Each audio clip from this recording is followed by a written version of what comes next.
Kaya ang pinutol natin, itong side lang to. 4 na piraso. CKB1 hanggang CKB2.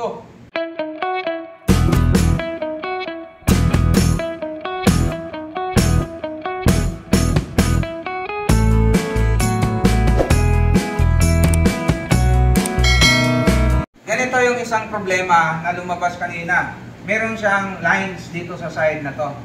Napapanuuran pero may lines dyan. Ngayon, may tinatawag kasi tayong clock signals. Ito yung sinasabi ko sa inyo, yung clock signals. Hati yan. Ito yung kabilang side, ito naman yung kabilang side. So yung source nila, isa lang. Ang nangyari, kung napansin niyo yung dot, di ba pag may dot din yung dugtungan. So dito sa side na to, papunta yan, at nag-split yan, papunta sa side na to. Ganon din yan, hanggang sa taas. So, let's say ito ay CKB1, CKB2, CKBB1, CKBB2. Sa top board to o source board o T-con. Ngayon, para ma-remove natin to, maaaring sa side na to may diferensya sa loob ng glass or dito sa side na to. Hindi natin alam kung saan banda yung may tama, doon ba or dito. Kaya lang itong gagawin kasi remedy. Dapat kasi yan palit na ng LCD. Hindi na po ipang mga ganyan. Ang problema kasi nito mga LCD, parang diabetes yan. Pagka nagkasakit ka ng diabetes at napiktado yung paa mo, nagkasugat, anong gagawin mo para mabuhay ka pa? Putulin. Yan. Para madugtungan yung buhay mo. So ibig sabihin, isang paa na lang. Eh pag nasugat isang paa, putulin uli. Diba? Hanggang maubos yun, liig na ang puputulin. Ngayon, isa na lang ang magtatrabaho niyan. Kung halimbawa, mabigyan natin ng solusyon. Ngayon, ang ginawa natin kanina, kinat natin to. Pinutol natin yung koneksyon. Yung iba kasi pag nagputol, dito sa taas. So mapuputol yan, di lahat nawawalan ng signal. Kaya ang pinutol natin, itong side lang to. 4 na piraso. CKB1 hanggang CKBB2. So nung tinesting natin, anong nangyari?